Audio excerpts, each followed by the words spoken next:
पास है वो हर दिन 430 डिग्री सेल्सियस इतना टेम्परेचर फेस करता है, जिसे अगर अर्थ के एवरेज तापमान से कंपेयर किया जाए तो वो 28 टाइम्स ज्यादा है। Yes, 28 times. तो क्या होगा अगर हम ह्यूमंस मर्क्यूरी के इस तपते गोले में कदम रखें तो?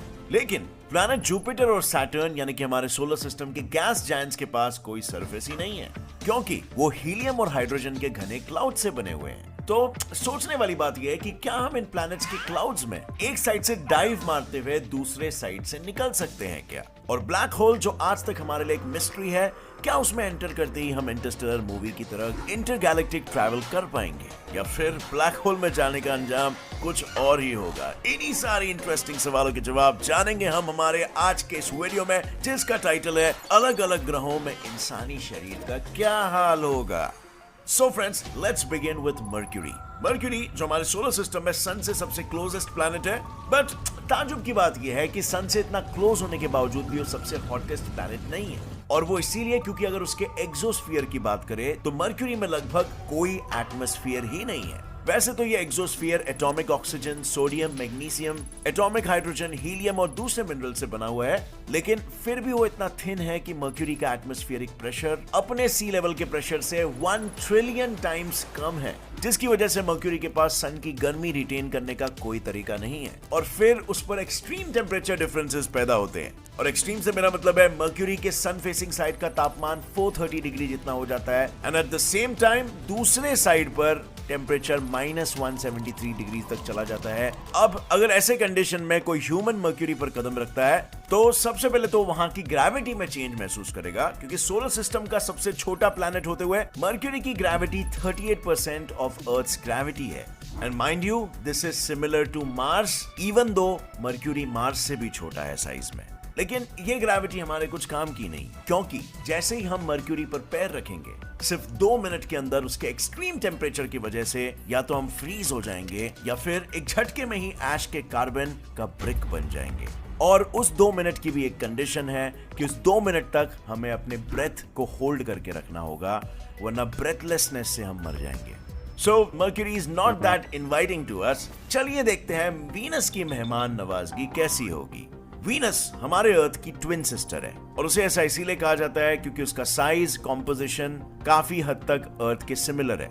वैसे तो वीनस का सरफेस थिक क्लाउड से घिरा हुआ है, लेकिन नासा द्वारा भेजे गए मैगेलन स्पेसक्राफ्ट से ये पता चला है कि वीनस का सरफेस माउंटेन्स, क्रेटर्स और हजारों वोल्केनोस से बना हुआ है। लेकिन वीनस के इस अर्थ लाइक स्ट्रक्चर से धोखा मत खाना, क्योंकि वीनस पर चलना is next to impossible.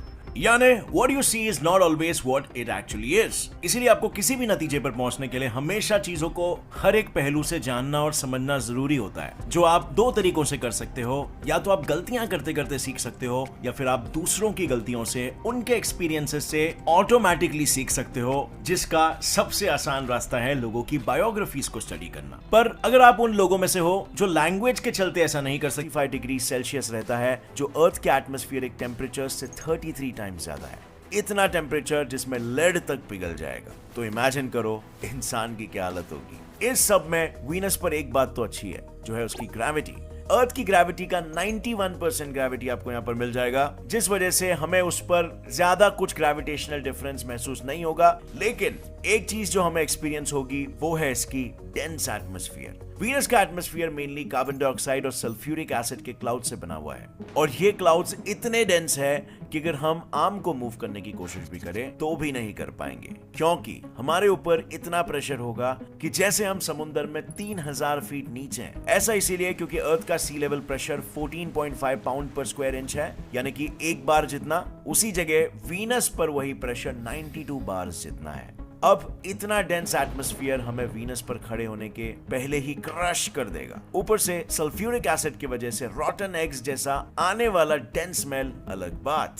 Venus के ऐसे हाई टेम्परेचर और एटमॉस्फेरिक प्रेशर की वजह से सिर्फ 1 सेकंड के अंदर ही हम वेपराइज हो जाएंगे। मतलब यहां भी हमारे टिकने के चांसेस इज 0.00%। और इसीलिए मुड़ते हैं सोलर सिस्टम के ऐसे प्लैनेट्स पर जिनका कोई सरफेस ही नहीं है। Yes, I'm talking about the gas giants of our solar system, Jupiter and Saturn. Well, ये दोनों प्लैनेट्स हाइड्रोजन और हीलियम के गैस से बने हुए, और इसीलिए उन प्लैनेट्स पर उतरना यानी कि क्लाउड्स पर पैर रखने जैसा है। which is practically not possible. तो क्या हम जुपिटर के क्लाउड्स में डाइव मारते हुए एक साइड से घुसकर दूसरे साइड से निकल सकते हैं? Well, नहीं, क्योंकि हम उनका आधा हिस्सा पार करने के पहले ही विलुप्त हो जाएंगे। कैसे?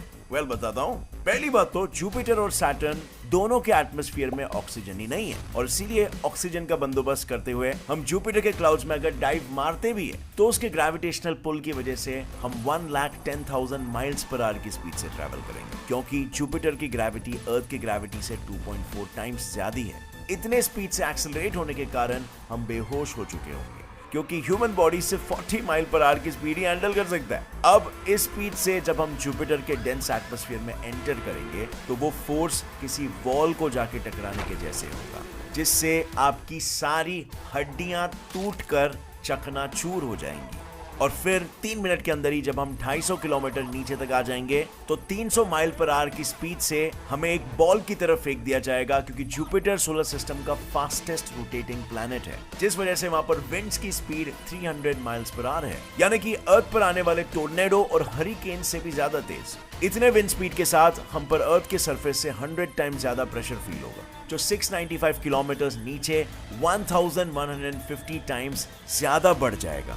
और इतना हाई प्रेशर ह्यूमन सिर्फ ट्राइस्ट सबमरीन, जो कि दुनिया की सबसे डीपेस्ट डाइविंग सबमरीन है, उसी के साथ झेल सकते हैं। लेकिन ये प्रोटेक्शन भी ज्यादा समय तक नहीं टिक पाएगा, क्योंकि एक बार जब हम 4025 किलोमीटर नीचे पहुंच जाएंगे तो टेम्परेचर 6100 डिग्री फ़ारेनहाइट जितना होगा, जो टंगस्टन को पिघलाने जितना होता है, जो यूनिवर्स का सबसे हाई मेल्टिंग पॉइंट वाला मेटल है, जिसकी वजह से ट्राइस्ट सबमरीन भी हमारा प्रोटेक्शन नहीं कर पाएगा। और ये मैं यूं ही नहीं कह रहा हूं, क्योंकि नासा के जेट प्रोपल्शन लेबोरेटरी के प्लानिटरी साइंटिस्ट रॉबर्ट पेपालार्डो के कैलकुलेशंस के अनुसार भी जुपिटर जैसे गैस प्लैनेट्स में एंटर करते ही उसके लिक्विड हाइड्रोजन का वेट हमें लिज्जत पापड़ की तरह बेल के रख देगा, और जुपिटर का भाई सैटर्न भी हमारा ऐसा ही कुछ हाल करेगा। और अगर आप उसके रिंग्स को एक्सप्लोर करने के बारे में सोच रहे हो ना, तो मैं आपको बता दूं उसके रिंग्स मेनली आइस चंक्स के बने हुए हैं, जो साइज में सैंड ग्रेन से लेकर एक बड़े बिल्डिंग जितने हैं, जिसकी वजह से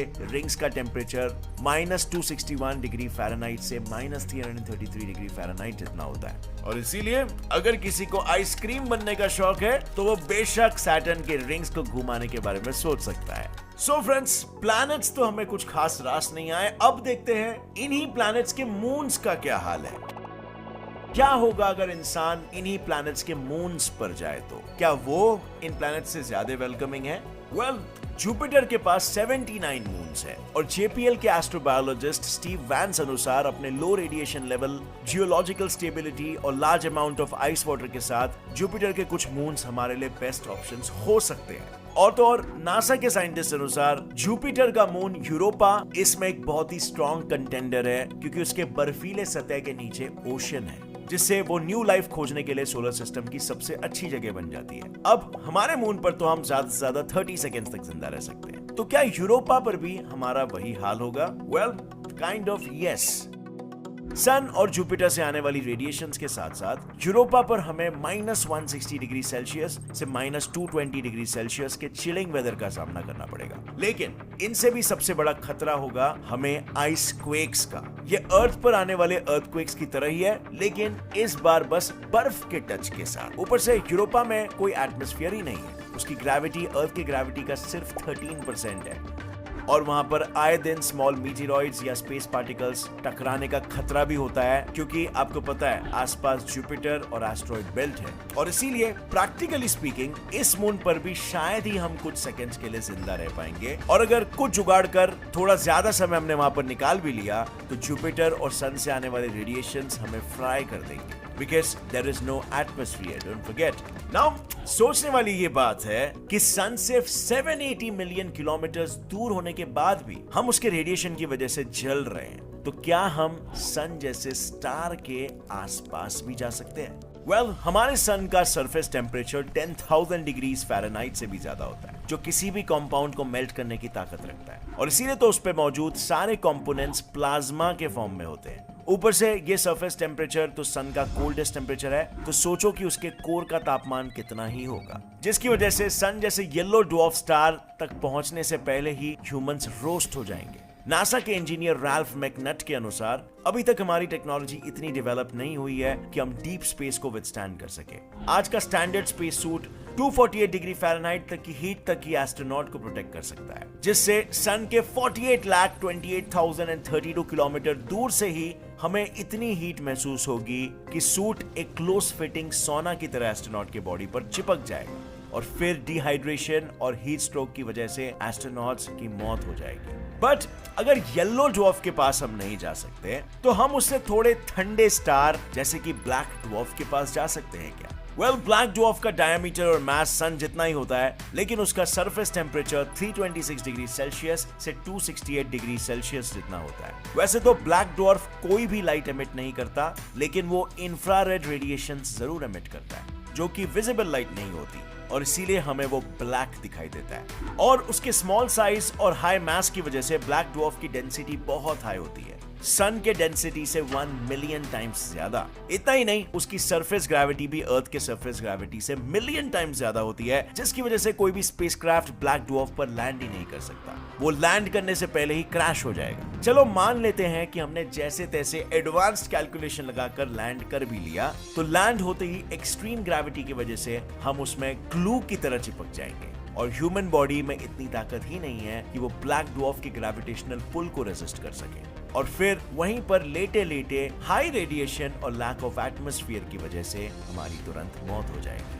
अब अगर ब्लैक ड्वार्फ की ग्रेविटी ही आपको इतनी हाई लग रही है तो जस्ट इमेजिन ब्लैक होल में आपका क्या हाल होगा। वेल, ब्लैक होल एक काफी मिस्टीरियस ऑब्जेक्ट है क्योंकि इसकी ग्रेविटी इतनी ज्यादा है कि इससे लाइट तक बचकर बाहर नहीं निकल सकती और उसके इसी मिस्टीरियस नेचर की वजह से उसका तापमान भी काफी मिस्टीरियस है। अंदर से वो फ्रीजिंग कोल्ड हो सकता है and at the same time बाहर से वो सन के गर्मी से 100 मिलियन टाइम ज्यादा गर्म हो सकता है। और अगर गलती से भी हम ब्लैक होल के पास गए तो उसके इवेंट होराइजन के कांटेक्ट में आते ही ग्रेविटेशनल पुल से हम ब्लैक होल के अंदर खींचे चले जाएंगे। लेकिन ये एडवेंचर इंटरस्टेलर मूवी जैसे हमें किसी फॉरेन गैलेक्सी में नहीं लेके जाएगा, बल्कि इस पे घुसते ही हमारी मैगी बन जाएगी। नासा के साइंटिस्ट अनुसार ब्लैक होल के ग्रेविटेशनल पुल के अंदर आते ही हमारी बॉडी वर्टिकल डायरेक्शन से स्ट्रेच हो जाएगी और हॉरिजॉन्टल डायरेक्शन से कंप्रेस होगी, बिल्कुल एक टैफी कैंडी की तरह, जिससे हम एक ह्यूमन हेयर से भी ज्यादा पतले नूडल में स्ट्रेच हो जाएंगे और इस प्रोसेस को स्पेगेटिफिकेशन कहा जाता है। मतलब अगर स्पेगेटी बनने से दूर रहना है तो हमें ब्लैक होल को भी टाटा बाय बाय बोलना पड़ेगा। और इसी के साथ ही फ्रेंड्स, इतने सारे ऑप्शंस को एक्सप्लोर करने के बाद आप लोग ये समझ गए होंगे कि हम लोग कितने ज्यादा डैम लकी है। अर्थ पर like millions of things right होने की वजह से यहाँ पर लाइफ जन्म ले पाई और शायद इसी पीस, हार्मनी और वेल बैलेंस स्ट्रक्चर को ही हम भगवान कह सकते हैं, बिकॉज इसी की वजह से तो हमारा जन्म हो पाया। And that should make us appreciate life even more. आपको नहीं लगता फ्रेंड्स ये लाइफ कितनी प्रीशियस है? अगर आपको इस वीडियो से कुछ भी नया सीखने मिला, एक लाइक जरूर ठोकना। Get set fly science channel को अभी सब्सक्राइब कर लो और बेल नोटिफिकेशन